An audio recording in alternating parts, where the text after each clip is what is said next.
नमस्कार, आप देख रहे हैं उत्तराखंड का सबसे लोकप्रिय चैनल जो कि आप तक पहुंचाता है हर बड़ी से बड़ी खबर, यानी शहर आपका, आपकी खबर। आइए मैं दिखाती हूं आज की बड़ी खबर। खटीमा में खनन माफिया के हौसले बुलंद, किसी के भी खेत से बिना खेत मालिक के अनुमति के खोद रहे मिट्टी न प्रशासन का डर और न ही खेत स्वामी का।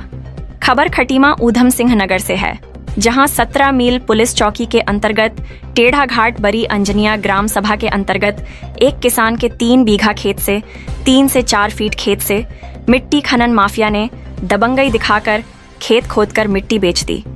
खेत स्वामी को यह तक पता नहीं कि अनुमति किसने दी। आखिरकार खटीमा में मिट्टी खनन माफिया का कारोबार इस तरह फल फूल रहा है कि उन्हें ना तो प्रशासन का डर है, ना ही जिसके खेत से मिट्टी खोद रहे उन्हें किसी का कोई डर है। बिना खेत स्वामी की अनुमति के ही उपजाऊ भूमि को खोदकर मिट्टी बेच दे रहे हैं। आखिरकार किसके शह पर खटीमा में यह मिट्टी खनन माफिया का नंगा नाच चल रहा है?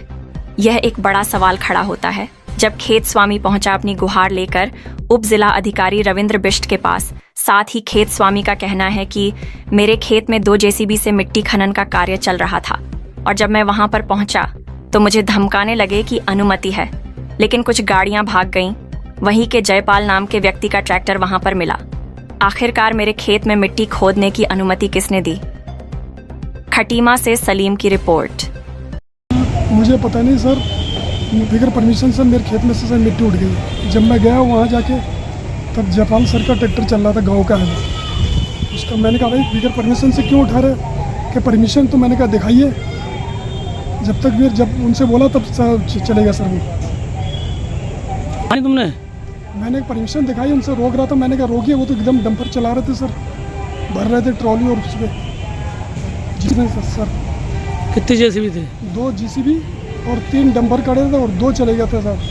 2 ट्रैक्टर थे, एक ट्रैक्टर खड़ा है जयपाल का गांव का और एक ट्रैक्टर का मुझे पता नहीं किसका चल रहा है। मुझे पता नहीं किसका परमिशन किसका नहीं सर। जो मौके पे मैंने देखा है जयपाल का ट्रैक्टर चल रहा था सर। बोला एसडीएम साहब ने कहा कि कोतवाली में जाइए। मुझे क्या सर, मेरा खेत बराबर हो गया मुझे और उससे क्या सर। आपका नाम?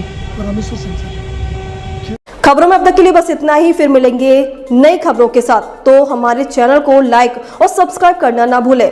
जय हिंद, जय उत्तराखंड।